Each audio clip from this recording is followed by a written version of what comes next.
पद्मश्री भारत भूषण त्यागी, जिन्होंने अपने प्रयोग से, अपने कामों से लाखों किसानों को ढेर सारा फायदा पहुंचाया है। जानेंगे उनकी सफलता की कहानी उन्हीं की जुबानी। आधुनिक खेती से, जिसको हमने हरित क्रांति कहा, इससे उत्पादन तो बढ़ा है, लेकिन इससे किसानों की आमदनी नहीं बढ़ी।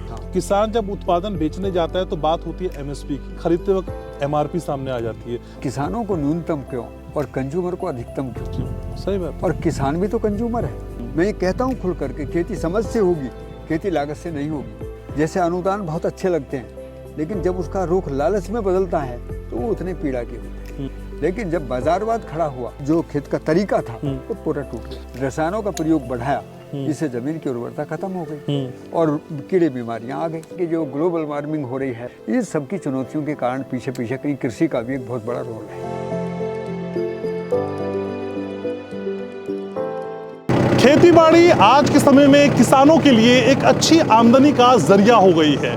लगातार साइंटिस्ट भी इस तरह के एक्सपेरिमेंट करते हैं, इस तरह की कोशिशें करते हैं जिससे कि किसानों की आय दोगुना, तिगुना या कि चौगुना हो जाए।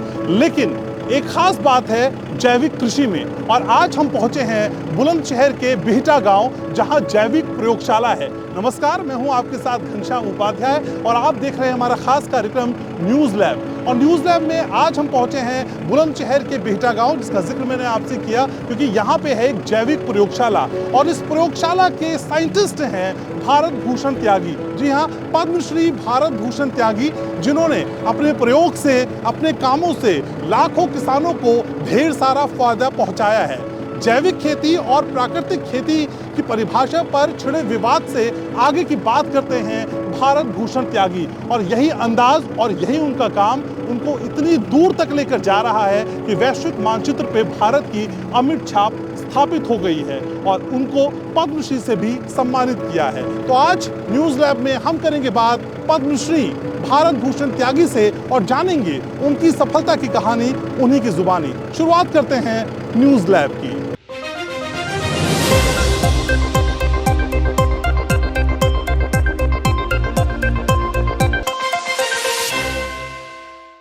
तो आज श्वेता मंच की टीम पहुंची है पश्चिमी उत्तर प्रदेश के बुलंदशहर के बिहटा गांव, और जैसा कि मैंने बताया कि आज न्यूज लैब में मेरे खास मेहमान हैं पद्मश्री भारत भूषण त्यागी जी। शुरुआत करते हैं कार्यक्रम की और स्वागत करते हैं भारत भूषण त्यागी का। सर, बहुत बहुत स्वागत आपका। आइए सर। तो भारत भूषण त्यागी से आज करेंगे हम ढेर सारी बातें और पूछेंगे उनसे कि जैविक खेती का जो मेन कॉन्सेप्ट था उनके जहन में कैसे आया और कैसे आगे का सफर यहाँ तक पहुंचा। सर, स्वागत आपका। सर, सबसे पहले मेरे मन में ये ख्याल, मेरे व्यूवर्स के मन में ये ख्याल कि कब मन में वो पहला अंकुर आपके फूटा, अंकुरित हुआ, जब आपके मन में ये एहसास आया कि चलिए खेती के जरिए देश की तस्वीर बदलने की थोड़ी सी कोशिश की जाए? देखिए, खेती का जो विचार तो आया माता पिताजी की प्रेरणा से जी, क्योंकि पढ़ाने के बाद उनकी इच्छा थी कि खेती में कोई गहरे काम किए जाएं, ताकि आने वाले समय में खेती की जो दुर्दशा की संभावनाएं दिख रही हैं, रासायनिक खाद की बात हो या बाजार की बात हो, वो कहीं उनको उस समय सूझ रही थी। अच्छा। तो उससे उनको एक पीड़ा थी कि आने वाले समय में कहीं शिक्षा का और कृषि का स्तर न गिर जाए देश में, इसलिए पढ़ने के बाद में आपको खेती करनी चाहिए। तो मूल बात तो यहाँ से है, लेकिन बाद में मुझे जो पूरी प्रकृति की व्यवस्था और इन बातों की जो समझ है वो मध्यस्थ दर्शन सहअस्तित्ववाद के साथ में आई। अच्छा। हाँ, जिसके प्रणेता श्री अग्रहार नागराज जी हैं, जो अमरकंटक में रहते हैं। मैं परमाणु के विकास क्रम और व्यवस्था को समझने की दृष्टि से, क्योंकि मेरी पढ़ाई भी विज्ञान की थी जी, और विज्ञान का एक बड़ा महत्व है कि हम प्रकृति को विश्लेषण पूर्वक भी, अध्ययन पूर्वक भी उसके हर स्वरूप को समझें, बारीकियों को समझें कि कहीं हमारे कार्य की दिशा गलत ना हो जाए। तो ऐसी स्थिति में वहाँ से फिर देश में जैविक खेती का कार्यक्रम चला। लेकिन सर, दिल्ली विश्वविद्यालय से हाई स्टडीज के बाद आप चाहते तो कोई भी अच्छी नौकरी मिल सकती थी। उस समय तो नौकरियां मिल भी जाती थी उस स्टडीज के बाद, लेकिन उस नौकरी के विकल्प को छोड़ना और खेती किसानी में, जो कि तब शायद प्राथमिकताओं में शुमार भी नहीं होता था, ये डाइवर्जन, ये प्रेरणा कहाँ से थी असल में? देखिए, पढ़ते समय तो हमारे मन में भी यही था कि नौकरी करेंगे, नौकरी का ही काम था। लेकिन मूल बात ये थी कि पिताजी की प्रेरणा बड़ी जबरदस्त थी। पिताजी बार बार ये कहते थे कि शिक्षित लोगों का काम केवल नौकरी करना नहीं है, उनको देश के साथ, समाज के साथ, परिवार के साथ भी काम करना उनकी एक जिम्मेदारी है। तो वो बार बार प्रेरणा और फिर माताजी का उसमें सहयोग, जो पिताजी कह रहे हैं उनकी बात को मानो। अच्छा। तो वो भी एक बड़ी बात थी। तो हमने कहा भाई बेशक मन में तो पीड़ा है नौकरी के लिए, लेकिन जो सही बात है वो माता पिताजी की प्रेरणा। तो पिताजी भी मतलब कृषि से ही जुड़े हुए थे, खेती किसानी से? किसान ही थे। अच्छा, किसान ही तो थे। चाहते थे ये बात आगे तक बढ़े आपके मैं तो जरिए। इसी गांव का रहने वाला हूँ, किसान ही हूँ। तो वो किसान परिवार में ही पैदा हुई, खेती की बारीकियों को जानते थे, लेकिन खेती की बारीकियों में उत्पादन बढ़ा और आमदनी नहीं बढ़ी, ये एक टैग लाइन थी हमारे लिए। सर लेकिन आधुनिक खेती की जब हम बात करते हैं तो काफी लागत आधारित होती है, किसानों के लिए काफी महंगी होती है। तो किसानों के लिए इस महंगी खेती को लेकर जो कॉन्सेप्ट आपके मन में डेवलप हुआ, वो विचार मन में कहाँ से आया? देखिए 76 से हम लोगों ने खेती शुरू की। 76 से? हाँ, और 76 से लेकर लगभग 86 और 87 तक हम लोगों ने इसको एक अकाउंटेबिलिटी के जरिए देखा कि आधुनिक खेती से, जिसको हमने हरित क्रांति कहा, इससे उत्पादन तो बढ़ा है। अच्छा। और ये एक चमत्कार भी हुआ है। इससे हमें खेती करने में एक रुचि भी बढ़ी है, लेकिन इससे किसानों की आमदनी नहीं बढ़ी है। अच्छा। उसका हमने एक डाटा निकाला था। अच्छा। और डाटा निकालने में जैसे अभी हम ट्रैक्टर पे बैठे हैं, तो इसकी भी एक कहानी है कि ये मशीन तो बहुत अच्छी है, लेकिन इसका कितने एरिया में कितने किसानों के लिए सदुपयोग होना था ये तो तय नहीं हुआ। तो मैं तो छोटे ट्रैक्टर से जो दिखाऊंगा आपको, वो पावर टिलर से काम करता रहा। ये तो मैंने अभी किसानों के लिए, एक समूह के लिए लिया है। तो मेरा भाव इसमें ये जगा कि खेती की जुताई का सारा काम बाजार में चला गया, सिंचाई का काम सारा बाजार को चला गया, और जो हम बीज लाते हैं वो भी बाजार से, खाद लाते हैं वो भी बाजार से, दवाई लाते हैं वो भी बाजार से। और इसके बाद में बड़ी दुर्गति ये हुई कि जब हम बेचने जाते हैं तो उसकी कीमत भी बाजार लगाता है और खरीदता भी बाजार है। हाँ, तो सब बाजार पे लिए, सब बाजार पर हुआ। फिर एक और भी बात समझ में आई कि जो मूल्य संवर्धन और गांव में उद्योगों की स्थापना के लिए प्रोसेसिंग इंडस्ट्री की कल्पना थी सरकारों की, वो भी नहीं पूरी हो रही, वो भी बाजार के खेल में फंस गया है। तो यहाँ पर ये बात हुआ कि कृषि केवल खेती तक रुक गई है और किसान केवल उत्पादक बनकर रह गया है। और किसान को यदि सही सम्मानजनक आमदनी की जरूरत है तो वो तभी संभव है जब वो कृषि का व्यावसायिक प्रबंधन समझ ले। ठीक है, लेकिन अपने दर्शकों को यहाँ हम ये भी बता दें कि जैविक खेती से पहले सर ने खुद रासायनिक खेती भी की है, उसका एक्सपीरियंस कैसा रहा ये भी समझेंगे। लेकिन सर मैं चाहता हूँ इस एम्बियंस का हम पूरा फायदा उठाएं और चलते चलते बात करें और आगे तक पहुंचे। बिल्कुल। तो चलिए, तो अब हम बात करने की असल में कोशिश करेंगे कि असल में जैविक खेती से पहले जो रासायनिक खेती का कॉन्सेप्ट सर का था, जो रासायनिक खेती सर कर रहे थे, उसमें कितना सर को फायदा पहुंचा और कैसा अनुभव रहा? बिल्कुल सर, तो हम यही बात कर रहे थे कि देखिए जैविक खेती में तो आपकी महारत हासिल है, लेकिन जैविक खेती से पहले रासायनिक खेती का भी आपने अनुभव लिया। तो सर उस दौरान कितनी दिक्कतें आई और लगभग कितने साल आपने ये रासायनिक खेती पे भी काम किया? देखिए रासायनिक खेती तो 76 से लेकर 87 तक किया। अच्छा। और 87 10 साल आपने किया? हाँ, लगभग। अच्छा। और इसमें यही पाया कि खास तौर से सारी चीजें बाजार पर आधारित हो गई हैं। और इसमें ये भी पता लगा कि आगे चल के किसान परावलंबी हो जाएंगे। अच्छा। और किसान की आर्थिक कमजोरी से गांव भी टूटेंगे। अच्छा। और गांव के बेरोजगार नौजवान जो है वो दौड़ेंगे तो शिक्षा के बाद नौकरी के लिए, तो नौकरी मिलेगी नहीं। तो ऐसी स्थिति में क्या होगा? तो मुझे तो उस समय एक बहुत बड़ी पीड़ा मेरे मन में जागी कि इससे तो भारत में कृषि, और मैं तो इसमें ये कहूँगा कि कृषि का संबंध तो राष्ट्र से। बिल्कुल। तो कहीं ना कहीं कृषि की अर्थव्यवस्था यदि टूटती है, कमजोर होती है, तो वो राष्ट्र की अर्थव्यवस्था से भी वो बहुत बड़ा प्रभाव डालेगी। सर आज हम असल में 2023 में जैविक खेती की बातें इतनी आसानी से कर रहे हैं। हाँ। लेकिन आपने जब शुरू किया होगा तब ये समझना और दूसरे को समझाना ये तो बहुत मुश्किल रहा होगा। देखिए मुश्किल तो मुझे आज भी लग रहा है। अच्छा। क्योंकि आज भी बहुत सारे विरोधाभास बीच में उभरते हैं। लेकिन असलियत ये है कि एक न एक दिन आदमी को तो प्रकृति के साथ जीना ही है। जी। आदमी कुछ भी करे लेकिन उसको जीना तो प्रकृति के साथ है। और ये एक सच्चाई है कि यदि आदमी ने खेती को सही ढंग से नहीं समझा तो शुद्ध भोजन, हवा, पानी, पर्यावरण, जितने भी अब हम देख रहे हैं कि जो ग्लोबल वार्मिंग हो रही है, पानी की समस्या उभर रही है, इन सबकी चुनौतियों के कारण पीछे कहीं कृषि का भी एक बहुत बड़ा रोल है। तो आज मैं तो खास तौर से देख रहा हूँ कि जब हम पूरी दुनिया में सम्मानजनक तरीके से जीने के लिए पैसे की आवश्यकता है, तो उसमें कृषि की भूमिका कितनी सुंदर हो सकती है, ये मेरी समझ में आया था। लेकिन सर लगातार हम बचपन से पढ़ते भी आए, समझाते भी रहे हरित क्रांति। हाँ। सर ये हरित क्रांति की वजह से जो रासायनिक खेती को बढ़ावा मिला, क्या आपको लगता है सर खेती किसानी पर इसी की वजह से बाजार का एक अधिकार हो गया, उसने कैप्चर कर लिया इसको? इसमें दो घटना है। अच्छा। केवल बाजार का अधिकार नहीं हुआ, हाँ। साथ साथ में हमने सारी व्यवस्था को ही हम पैसा केंद्रित हो गए। हमने संबंधों को भी पैसे से ही देखने लगे। हम प्रकृति की व्यवस्था को पैसे से देखने लगे। हम सारा खेती पैसे से करने लगे। व्यापार इतना हावी हुआ कि प्रकृति के साथ संबंध टूट गया, अपने स्वास्थ्य के साथ संबंध टूट गया। हाँ। और आपस के लेन देन टूट गए। आज जो खेती है वो किसान अपने परिवार के लिए नहीं करता, वो व्यापार की दृष्टि से करता है। तो खेती की एक बहुत बड़ी दुर्दशा का कारण है कि किसानों की जो आत्मनिर्भरता थी वो अब बाजार की निर्भरता में बदल गई। तो आज हम बात कर रहे हैं चेतना विकास स्वराज ट्रस्ट के संस्थापक भारत भूषण त्यागी से, और उससे बड़ा परिचय उनका है कि उनको पद्मश्री हासिल है और आज न्यूज लैब के हमारे खास मेहमान हैं। लेकिन सर यहाँ तक की बात जो हमने अभी तक की, किसानों की स्थिति को हम समझने की कोशिश करें तो क्या किसानों की गुलामी की एक बड़ी वजह ये भी समझ में आती है कि वो बाजार पे बहुत डिपेंड है? हाँ, देखो इसको गुलामी तो नहीं कहेंगे। अच्छा। लेकिन ये डिपेंडेंसी तो है। हाँ, लेकिन ये इसको बोलेंगे आर्थिक असंतुलन है। अच्छा। पूरे देश के लिए। और उसमें जो किसानों की आत्मनिर्भरता थी उसको चोट लगी है। जो किसान कहीं ना कहीं प्रकृति के साथ रिश्तों को देखता था, अपने परिवार के खाने पीने की चीजों को देखता था, पानी और हवा के प्रति अपनी जिम्मेदारी महसूस करता था, वो सारा का सारा पैसा केंद्रित हो गया और बाजार पर निर्भर हो गया। ये बड़ा नुकसान हुआ है। देखिए मानसिकता बहुत बड़ा पहलू है।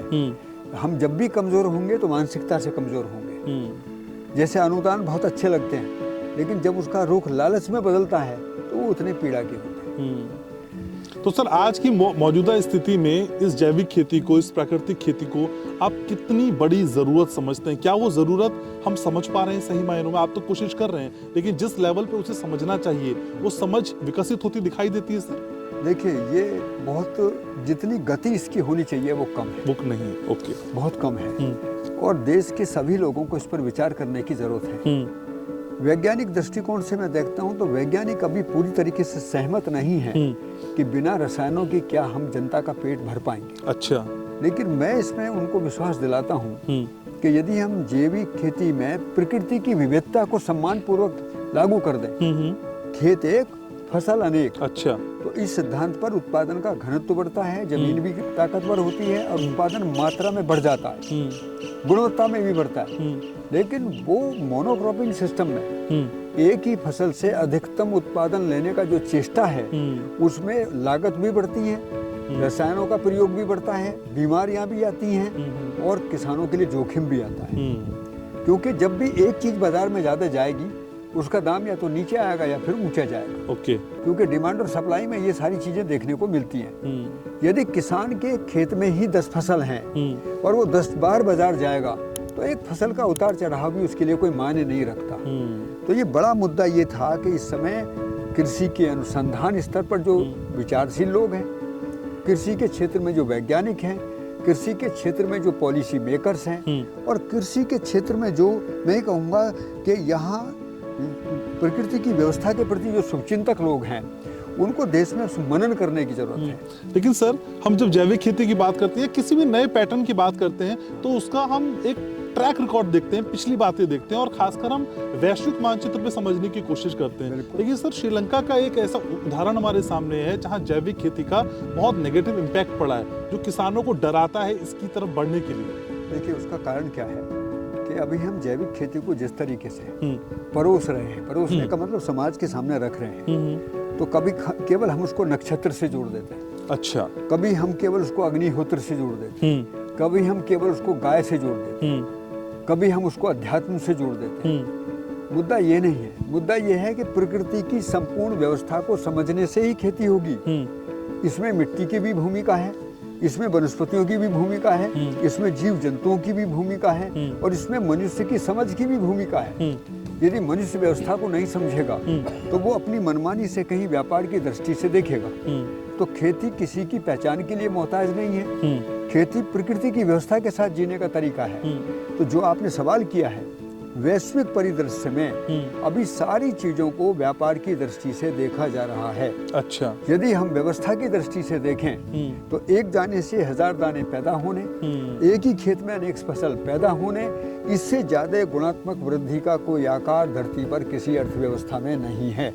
मैं अर्थशास्त्रियों को भी ये निवेदन करता हूँ कि देश में जो अर्थ चिंतन के लोग हैं उनको भी ये विचारने का मुद्दा है कि मैं कोई बड़बोली बात नहीं कह रहा। मैं किसान हूँ, प्रयोगकार किसान हूँ, खेत में प्रयोग करके देखा हूँ कि एक 25 रुपए का एक पौधा, मीलिया डूबिया जिसको बोलते हैं, और वो 25 रुपए का पौधा 10 वर्ष में यदि वो 10,000 का हो जाता है तो 25 रुपए को 10 वर्ष में 10,000 करने का कौन सा धरती का अर्थशास्त्र है? ये सारी गुणात्मक बात मैं रख रहा हूँ, लेकिन कहाँ किसी ने समझा? यानी ये वही बातें जो हमारे आसपास तो हैं लेकिन हम उन्हें समझने को तैयार नहीं। देखिए क्या हुआ कि आधुनिक खेती के दौर में हमें केवल लागत बताई गई कि लागत से हमको उत्पादन लेना है, तो लागत के लिए हमने केवल बाजार को देखा। इसमें किसानों का कोई दोष है ही नहीं। उनको बाजार दिखाया तो वो बाजार देखने लगे। लेकिन सर ये प्राकृतिक खेती, नैसर्गिक खेती, जीरो बजट की खेती, ये समझ में आने के लिए क्या इतनी वाकई परिस्थितियां मुश्किल हो जाती हैं? समझाना बहुत मुश्किल हो जाता है। इनकी परिस्थितियां इसलिए मुश्किल हो जाती हैं कि जब अपनी अपनी ढपली और अपना अपना राग, सूर्य तो पूरब से निकलता है, इस पर कौन सी कथा करोगे? धरती, पेड़ पौधे, पशु पक्षियों का एक सहअस्तित्व है। उस सहअस्तित्व को मनुष्य को समझना है कि पेड़ पौधों की क्या भूमिका है, पशु पक्षियों की क्या भूमिका है और मिट्टी की उसमें क्या भूमिका है। इसके लिए हमको अलग से अलग अलग किताब, क्योंकि खेती ना तो धार्मिकता से जुड़ा विषय है, ना किसी जाति का विषय है, ना किसी देश का विषय है, ये तो पूरी दुनिया का विषय है। तो दुनिया की दृष्टि से हम प्रकृति की व्यवस्था को यदि मैं बार बार समझने पर बहुत जोर लगाता हूँ, मैं ये कहता हूँ खुल करके, खेती समझ से होगी, खेती लागत से नहीं होगी। खेती बजट का भी मुद्दा नहीं है। किसानों को अनुदान देने की जरूरत नहीं थी, किसान को खेती की व्यवस्था समझाने की जरूरत थी। और जो आपने सवाल किया था श्रीलंका वाला सवाल बार बार इसलिए उठता है कि जब हम उसको एक जगह केंद्रित होकर बात करते हैं कि खेती के लिए केवल गाय की जरूरत है और खेती के लिए केवल बैक्टीरिया की जरूरत है, या खेती के लिए केवल अग्निहोत्र की जरूरत है, या खेती के लिए केवल नक्षत्र विज्ञान को समझने की जरूरत है, ये छोटी हो जाएगी। ये अपने आप में एक समग्र विज्ञान है और समग्र विज्ञान तभी समझ में आता है जब मैं ज्ञान की चेतना के साथ आगे बढ़ता हूँ। देखिए, ज्ञान की चेतना का मतलब है कि हमने प्रकृति की व्यवस्था को देखा। क्या व्यवस्था है? धरती है, पेड़ पौधे हैं, पशु पक्षी हैं, आपस में पूरकता से काम कर रहे हैं। ये उनका सहअस्तित्व है। ये सहअस्तित्व में क्या है? हर चीज एक दूसरे को बढ़ाती है, ये आवर्तनशीलता है। आज पूरी दुनिया में देखिए एक बड़ा सवाल उठ रहा है, सब लीनियर इकोनॉमी की बात कर रहे हैं कि ये अब ये कमजोर कर रही है। लीनियर का मतलब होता है कि इधर से डाला उधर ही निकलेगा। लेकिन फिर सर्कुलर कैसे आएगी? सर्कुलर इकोनॉमी एग्रीकल्चर है। सर्कुलर इकोनॉमी केवल और केवल एग्रीकल्चर से। ठीक है, लेकिन सर जब आप कहते हैं खेत एक फसल अनेक, लेकिन एक ही खेत को अनेक फसल के लिए तैयार करने का जो कॉन्सेप्ट है वो कितना विहंगम है सर, कितना अलग है? बहुत सुंदर है और वो किसान की पकड़ में आता है। ये हमने इसकी प्रेरणा हमको अपने बुजुर्गों से भी मिली। हम मक्का की फसल बोते थे, उसमें 10 फसल होती थी। अच्छा। हाँ, मक्का अकेली नहीं थी, गेहूं अकेला नहीं था। हम कहीं ना कहीं खेत में दूसरी फसलों को जगह देते थे, पहले से ही देते थे। लेकिन जब बाजारवाद खड़ा हुआ तो एक एक फसल की बिक्री और एक जैसे दाने, एक जैसी फसल, ये सारी चीजें जो सामने आई, इससे खेत का जो खेत का तरीका था वो पूरा टूट गया। लेकिन सर खेती को अगर प्रबंधन के साथ जोड़ दिया जाए तो वो कौन से अहम पिलर हैं, कौन से अहम स्तंभ हैं जिस पर ये खेती टिकी हुई दिखाई देती है? देखिए, बहुत सुंदर है। आपने प्रबंधन की बात करिए तो मैं कहूँगा ये समझ की बात है। अच्छा। प्रबंधन का जो संबंध है वो समझ से है। समझ, प्रबंधन का मतलब है कि हम पूरी आकृति को एक जगह कर लिए। तो क्या चीजें हैं कि धरती में अपना उर्वरता को समृद्ध करने की क्रियाएं कौन कौन सी हैं, ये किसानों को समझना है।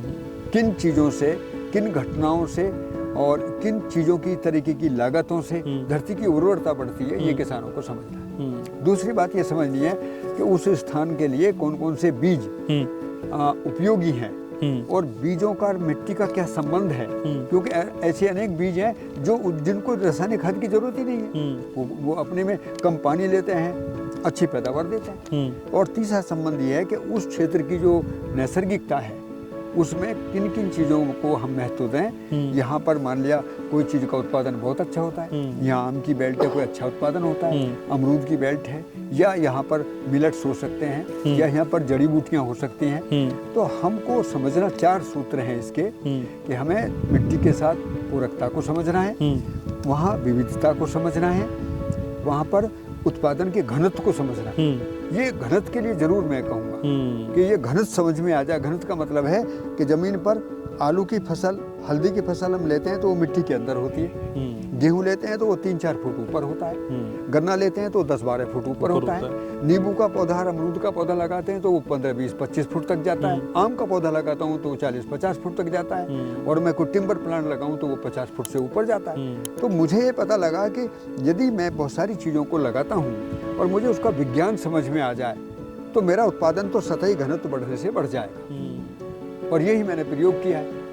मेरे अपने खेत में आप देखेंगे पूरे में जैव विविधता है। अभी हमने लंबे समय से जो 10 वर्ष में एक बार हम पूरे खेत में जो हमारे पौधे होते हैं उनको काटते हैं। आप बार में दिखाऊंगा आपको कि एक पौधा जो अभी हमने 10 वर्ष में काटा है उसका स्टेम मैंने खास तौर से रोक लिया, इसलिए कि मैं उसको देख रहा हूँ कि वो 15,000 रुपये उसकी कीमत लगाई है। अच्छा, मिलियट रुपया का प्लांट है जिसको बकायन बोलते थे। ठीक है सर, खेती किसानी का जब जिक्र करते हैं तो पेस्टिसाइड्स का जिक्र भी होता है। हाँ। ये पेस्टिसाइड्स का जो जिक्र है, इसका इस्तेमाल आपकी लिहाज से, आपकी नज़र से कितना खतरनाक है सर? देखिए, बस का उदाहरण बहुत सुंदर है। यदि मनुष्य का भोजन ठीक नहीं है तो वो बीमार हो जाएगा। यदि गाड़ी का ईंधन ठीक नहीं है तो उसमें खराबी आ जाएगी। हमने जमीन को कुपोषित कर दिया, हमने रासायनिक खाद डाला और कितना डालना ये तय नहीं। जो वैज्ञानिक सिफारिशें हैं, मैं किसान भाइयों से भी इसका निवेदन करूंगा कि वैज्ञानिक सिफारिश यदि 50 किलो की है तो किसान डाल रहा है 150 किलो।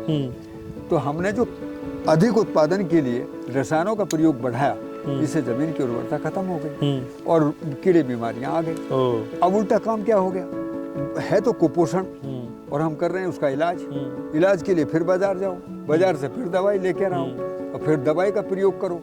मैं कह रहा हूँ इसमें पूरे इलाके में आम की बेल्ट है और हमने देखा कि पहले आम में कोई बीमारियां नहीं थी, लेकिन धीरे धीरे वो बीमारी तो थी मोनोक्रॉपिंग की, एक ही खेत में एक जैसे बाग हैं। और दूसरी प्रॉब्लम उसमें ये भी थी कि वहाँ पर जल स्तर नीचे जा रहा है। तो समस्या जल स्तर की थी, समस्या मोनोक्रॉपिंग की थी।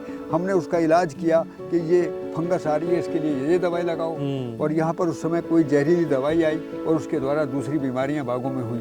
तो एक दवाई आती है, दूसरी बीमारी पैदा होती है, और अब नाना प्रकार की बीमारियां बागों के अंदर हैं। हम अपने बाग में देख रहे हैं, हमारे बाग में कोई बीमारी नहीं है। हमने जैविक खेती का विश्वास क्यों हुआ कि हम यदि प्रकृति की व्यवस्था को समझते हैं तो ना तो बाग में कोई बीमारी है, ना गन्ने की फसल में। तो इस प्रकृति को समझने की जरूरत है, लेकिन सब खेती तक तो समझ में आया। लेकिन जब उत्पादन की बात करते हैं, किसान जब उत्पादन बेचने जाता है तो बात होती है एमएसपी की, ठीक है, लेकिन खरीदते वक्त एमआरपी सामने आ जाती है। सर, इस इक्वेशन को जरा समझाइए, कहाँ कॉन्ट्रडिक्शन है सर? देखिए ये तो आपने बड़ा सवाल छेड़ दिया। और एमएसपी कहीं ना कहीं किसानों के लिए एक समझौता प्राइस था, एक ऐसा तरीका सरकारों ने खोजा होगा। लेकिन मैं उस समय के सभी लोगों से पूछना चाहता हूँ कि किसानों को न्यूनतम क्यों और कंज्यूमर को अधिकतम क्यों? सही बात। और किसान भी तो कंज्यूमर है, तो किसान अपना सामान बेचने जाए तो न्यूनतम मिलेगा, और जब अपने सामान से बने हुए सामान को खरीदने जाएगा तो अधिकतम देकर आएगा। तो इसका तो दोनों जगह शोषण हुआ। ये सवाल था, और हम सरकारों से पहले से कह रहे थे इसके लिए कानून बदले जाए, बाजार के हवाले से खेती को निकाला जाए, किसानों गांव में व्यवसाय के रूप में खेती को स्थापित किया जाए। जो आपने पहला सवाल पूछा था, वो व्यावसायिक प्रबंधन का मतलब यही है कि किसान केवल उत्पादक ना रह जाए, किसान प्रमाणीकरण का भी जिम्मेदार हो, किसान प्रसंस्करण भी करे। प्रसंस्करण का मतलब है कि वो गन्ने से गुड़ बना सकता है, अनेक चीज़ें गन्ने से बना सकता है, गेहूं से बना सकता है, सब्जियों से बना सकता है, फलों से बना सकता है, टिम्बर से बना सकता है। तो अब किसानों को भी प्रोसेसिंग इंडस्ट्री की तरफ आने की ज़रूरत है, और यदि वो बाजार व्यवस्था से जुड़ जाता है। मैं यहाँ पर एक और भी बात बताना चाहूँगा कि कई बार हम सोचते हैं कि बाजार व्यवस्था से नहीं जुड़ा जा सकता। सही बात। तो ठीक है, ये भी बात है कि जहाँ देश में लघु और सीमांत किसानों की संख्या बढ़ रही है, वहाँ पर वो कौन जाएगा बाजार करने के लिए? लेकिन वहाँ पर भी सरकार सोच रही है वहाँ पर कृषक उत्पादक संगठन बनाकर किस तरीके से किसान इकट्ठे होकर और अपनी क्वालिटी का उत्पादन करते हुए, प्रोसेसिंग करते हुए बाजार में जा सकते हैं। यहाँ भी रास्ते खुल रहे हैं। एमएसपी का आपने जिक्र किया तो यहाँ भी 2 रास्ते खुल रहे हैं। हम जो देश के बड़े बिजनेसमैन हैं, जो कहीं ना कहीं एक्सपोर्ट में हम लोगों का हाथ बढ़ा सकते हैं, हम उनके साथ भी टाई अप कर सकते हैं कि क्वालिटी का मटेरियल हम देंगे आपको और आप इससे देश के लिए पैसा कमाइए। लेकिन जो बीच का समझौता प्राइस था वो तो तय नहीं हुआ। यदि वो भी मंडी प्राइस पर रहेंगे तो मंडियों में तो एक खेल हुआ है पूरा का पूरा, फिर किसानों को क्या मिला? तो यहाँ एमएसपी और एमआरपी को लेकर पूरे देश में नीति निर्धारकों को, बड़े बिजनेसमैनों को, जिसको हम कॉरपोरेट सेक्टर बोलते हैं, और उसके साथ साथ सभी कृषि से जुड़े हुआ तंत्र, जिसमें वैज्ञानिक भी आते हैं, अनुसंधान भी आता है, सबको सोचने की जरूरत है। ठीक है सर, मुझे शो को वाइंड अप करना होगा, लेकिन उससे पहले सर, चेतना विकास स्वराज ट्रस्ट, इसकी स्थापना की कहानी थोड़ा संक्षेप में बताइए। देखिए, ये इसकी बड़ी सुंदर कहानी है कि मैं पहले लगभग 50-60 हज़ार लोगों को मधुमक्खी पालन का काम सिखाया। उससे पहले भी मैं कपड़े का काम भी, कपास से कपड़े बनाने का काम किया। वो मैं बहुत सारे प्रयोग करता रहा, नर्सरी पौधशाला कैसे बनाऊं। मुझे बाद में पता लगा कि आदमी पैसे से दुखी नहीं है। आदमी के दुख का कारण है कि कहीं ना कहीं समझ में कमी है। हम रिश्तों की समझ नहीं है। हमने पैसा कमाया तो हमारी फिजूल खर्चियाँ बढ़ गई जी। हमने एक सर्वे किया था, उसमें पता लगा कि जिन जिन परिवारों में पैसा बढ़ा है उनमें दिखावा बढ़ गया है। अच्छा। और उनमें आपस के झगड़े बढ़ गए हैं, व्यसन बढ़ गए हैं, पैसा फिजूल का। हाँ, तो फिर पता लगा कि समस्या तो पैसे की है नहीं। भाई भाई भी आपस में लड़े और मालदार होकर लड़े, तो ये क्यों लड़े? तो तब ये ध्यान गया कि हम करें क्या। तो फिर ये ध्यान दिया गया कि हमको 2 संतुलन के साथ चलना पड़ेगा। आदमी समझदार भी हो और आदमी धनवान भी हो। समझदार होकर धनवान होगा तो वो समाज के लिए उपकारी होगा जी जी। यदि वो समझदार नहीं है तो समाज के लिए शोषण करके उसके टर्नओवर बढ़ेंगे। 10,000 का करोड़ का आदमी, 50,000 करोड़ का आदमी, अब उसको ये पता नहीं लगता कि मैं 50,000 करोड़ का क्यों हूँ, है तो ये परधनी, दूसरों का पैसा है। तो चेतना विकास स्वराज ट्रस्ट की स्थापना मनुष्य की चेतना में गुणात्मक परिवर्तन करने की दृष्टि से स्थापित की गई। और इसका श्रेय अग्रहार नागराज, जिन्होंने मध्यस्थ दर्शन सहअस्तित्ववाद की एक अनुसंधान किया, और उस अनुसंधान के बल पर हमको ये समझने का मौका लगा कि अब हम आदमी से भी अपने रिश्ते को समझ सकते हैं, प्रकृति के साथ रिश्ते। ठीक है, तो सिर्फ बात खेती किसानी की नहीं, रिश्तों की भी है। लेकिन सर, इतने अवार्ड्स आपको मिले हैं आज तक, लेकिन पद्मश्री मिलने के बाद आपको क्या लगता है, जिम्मेदारी और बढ़ गई है? देखिए, पद्मश्री का सीधा मतलब तो इतना ही है, यदि राष्ट्रीय आपकी कोई भी राष्ट्र किसी मुद्दे पर आपकी पहचान करता है या आपको सम्मान देता है, तो वो आपके अहंकार का विषय नहीं है और ना ही वो आपकी कोई बपौती है। वो सही मायने में आपके लिए एक चिन्ह दिया जा रहा है, इसलिए कि अब आप और जिम्मेदारी से इस बात को आगे लेकर जाएं। बढ़ गई जिम्मेदारी है मतलब। ठीक है सर, समय इतना ही, मेरे पास बातें और हो सकती हैं। आपने समय निकाला अपना अमूल्य और हमसे चर्चा की, बहुत शुक्रिया आपका। तो ये हैं असल में वो शख्स जो आपको प्रेरणा देते हैं, जो बताते हैं कि लीक से हटके आप कैसे कुछ खास कर सकते हैं, जो सिर्फ देश पे नहीं वैश्विक मानचित्र पे भी आपकी छाप छोड़ते हैं। मुझे उम्मीद है न्यूज़ लैब का ये कार्यक्रम आज आपको पसंद आया होगा और आपके कमेंट्स, आपके रिएक्शंस का मैं बेसब्री से हमेशा की तरह इंतजार करता हूँ। लेकिन इस प्रोग्राम को वाइंड अप करूँ, कुछ किसानों से भी हमने बात की, उनकी बातें आपको सुनाते हैं और बताते हैं कि कैसे उनके जीवन में जब जैविक खेती आई तो उसने बदलाव की एक बयार बहा दी। मुझको ये वाइंड अप करना है शो, लेकिन चलते चलते उन किसानों की जुबानी ही आपको उनकी कहानी सुनाते हैं। नमस्कार, जरूर देखिए उनकी बातें। फिलहाल न्यूज़ लैब में। हाँ, मेरा नाम रविंदर सिंह, जनपद बुलंदशहर। 2016 में भारत भूषण त्यागी जी के संपर्क में आने के बाद मैंने जैविक खेती शुरू की। एक खेत में 1 से अधिक फसलें उगाईं। तो उससे सबसे बड़ा फ़ायदा ये हुआ कि जो आमदनी हमारी पहले बहुत कम होती थी वो 3 से 4 गुना तक बढ़ी। इसके बाद में त्यागी जी ने हमें बताया कि हमें जो भी फसलें हम उगा रहे हैं उनको सीधा मंडी या बाज़ार में ना बेच के हमें उनका प्रसंस्करण खुद से करना शुरू किया, उनका पैकेजिंग खुद से किया और उनकी मार्केटिंग खुद से करने के बाद में हमें 3 से 4 गुना आमदनी बढ़ी जैविक खेती से। मेरा नाम देवेंद्र सिंह है और ऑर्गेनिक की खेती करता हूँ मैं, और वही गोबर वगैरह अपना उसकी खाद यूज करते हैं। और बाकी उससे ये भी है कि स्वास्थ्य भी हमारा बिल्कुल सही है, खान पीन से भी और काम करने से भी। और बाकी सलाह मशवरा हम चौधरी साहब से लेते रहे, बराबर में कोई ऐसी दिक्कत नहीं है हमें किसी तरह की भी। बबीता चौधरी।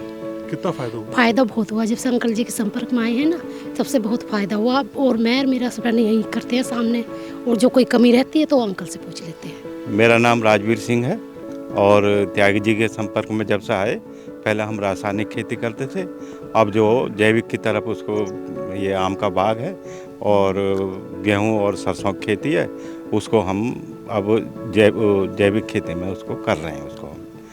और उसका ये फ़ायदा मिला है कि उससे थोड़ा स्वास्थ्य के लिए गेहूं वगैरह सब बढ़िया रसायन मुक्त मिल जाते हैं, तो उससे हमारा स्वास्थ्य भी बढ़िया रहता है। वैसे पद्मश्री भारत भूषण त्यागी, जिन्होंने अपने प्रयोग से, अपने कामों से लाखों किसानों को ढेर सारा फायदा पहुंचाया है। जानेंगे उनकी सफलता की कहानी उन्हीं की जुबानी। आधुनिक खेती से, जिसको हमने हरित क्रांति कहा, इससे उत्पादन तो बढ़ा है, लेकिन इससे किसानों की आमदनी नहीं बढ़ी।